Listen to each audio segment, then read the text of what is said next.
Hello everyone, welcome back to our channel. Friends అందరు బాగున్నారా? అందరు బాగుండాలి, అందులో మనం ఉండాలి. చూడండి, సొరకాయ పప్పుచారు ఫ్రెండ్స్. ఇది దాల్చా కాదు, అటు మన సాంబార్ కాదనమాట, ఉట్టి పప్పుచారు. చాలా బాగుంటుంది. మనకు కూరగాయలు తిని తిని విసుకొచ్చినప్పుడు ఇట్లా పల్సగానైతే పప్పుచారు చేసుకోవాలి. చాలా మంచిగా అనిపిస్తుంది అనమాట. ఓకేనా? చూడండి, వీడియో అయితే ఎండింగ్ వరకు చూసి ఒక లైక్ అయితే చేసి ఛానల్ సబ్స్క్రైబ్ అయితే చేయండి ఫ్రెండ్స్. చూడండి, నేను ఈ కప్పు తీసుకున్నాను మెజర్మెంట్కి. దీంతో 2 కప్పులు అయితే కందిపప్పు తీసుకుంటున్నాను. పప్పుచారుకి అయితే మనము కందిపప్పుతోనే ప్రిపేర్ చేసుకుంటే టేస్ట్ ఉంటుంది ఫ్రెండ్స్. వీడియో ఎండింగ్ వరకు చూస్తే మీకు టిప్స్ అండ్ ట్రిక్స్ ఉంటాయి ఈ వీడియోలో. ఓకేనా?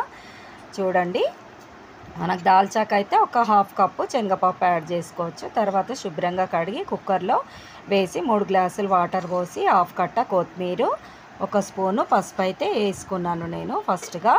తర్వాత అందులోకి 1 స్పూను కారం అయితే వేసుకోవాలి ఫ్రెండ్స్. మనము 1 స్పూన్ సరిపోతుంది.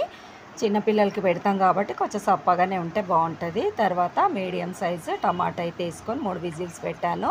సొరకాయ ఇది మిగిలింది ఫ్రెండ్స్, పెద్దది తెస్తే 2 టైమ్స్ యూజ్ చేశాను. ఇంక ఈ మిగిలింది కర్రీ చేస్తే ఎవరికి రాదు కదా, సో పప్పులు వేసేస్తే అయిపోతుందని నేను ఎవరైతే శుక్రవారం అని ఉంది కదా, పప్పుచారు అయితే చేస్తున్నా. పప్పులకైతే ఇట్లా చిన్న పీసెసే కట్ చేయాలి ఫ్రెండ్స్. దాల్చాలకైతే పెద్దగా ఉంటే బాగుంటుంది. తాలింపులు వేస్తాం కాబట్టి తొందరగా ఉడికిపోతాయి. పప్పుచారులకి ఇట్లా సన్నగా గోయాలి. ప్లస్ ఇంపార్టెంట్ టిప్ ఏంటంటే ఈ సీడ్స్ తీసేయాలి ఫ్రెండ్స్, లేకుంటే చిన్నపిల్లలకి గొంతులో ఇరికే ప్రమాదం ఉంటుంది. మనం తినిపించేటప్పుడు వాళ్ళు నమ్మలేరు కదా, మింగేస్తారు. సో అజీర్తి ప్రాబ్లం అయ్యి సో పర్షాన్ అయితే అవుతుంది అనమాట. తర్వాత ఒక బౌల్లో 2 గ్లాసులు నీళ్ళు తీసుకొని 1/2 స్పూన్ ఉప్పు అయితే వేసుకొని సొరకాయ ముక్కలు మళ్ళీ ఒకసారి వాటర్లో కడిగి ఇంకా రిమైనింగ్ సీడ్స్ ఏమైనా ఉంటే తీసేసుకొని దాంట్లోకి అయితే యాడ్ చేసుకున్నాను. ఉప్పు ఎందుకు వేసుకోవాలంటే మనం ఇప్పుడు ఇది బాయిల్డ్ చేస్తాం ఫ్రెండ్స్. సైడ్కి పప్పుతో పాటు అయితే వేయద్దు, మొత్తము గుల్లెత్త అయిపోతాయి అన్నమాట. తర్వాత 4 రెబ్బలు కరివేపాకు అయితే ఇట్లా కొమ్మలతోటే వేసుకోవాలి. పప్పుచార్లలో ఇట్లనే వేస్తారనమాట, చాలా బాగుంటుంది. సో మన విజిల్ అయితే 3 వచ్చాయి. తర్వాత సొరకాయ కరివేపాకు అయితే మనం బాయిల్డ్ చేసుకోవాలన్నమాట సైడ్కి విడిగా. ఓకేనా? ఒక 100 గ్రామ్స్ చింతపండు తీసుకొని ఫస్ట్ వాటర్ పోసి కడిగేసుకోవాలి. తర్వాత ఒక 1 గ్లాస్ వాటర్ పోసి నానబెట్టాలి. మీకు టైం లేనట్టయితే వేడి నీళ్ళు పోస్తే ఇంకా తొందరగా నానుతుంది చింతపండు. మన పప్పు అయితే ఉడికిపోయింది. ఒక 2 స్పూన్స్ సాల్ట్ వేసి వేడిగా ఉన్నప్పుడే రుబ్బేసుకోవాలి ఫ్రెండ్స్. పప్పు చల్లగా అయితే అస్సలు మెదగదనమాట. చూడండి, మొత్తం మెత్తగా అయిపోయింది.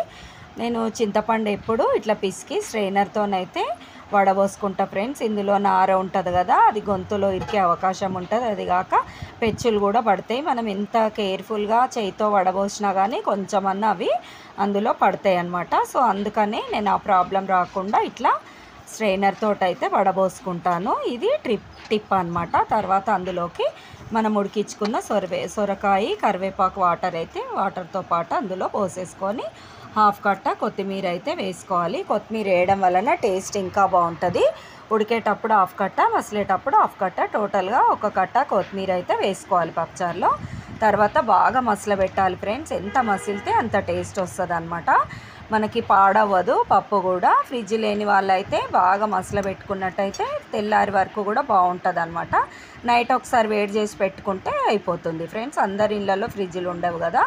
తర్వాత పప్పు తాలింపు అయితే వేసుకోవాలి. ఇంకా అస్సలైన రోలు ఇక్కడే అనమాట. పప్పులో 4 ఎల్లిపాయలు వేసాను, 1/2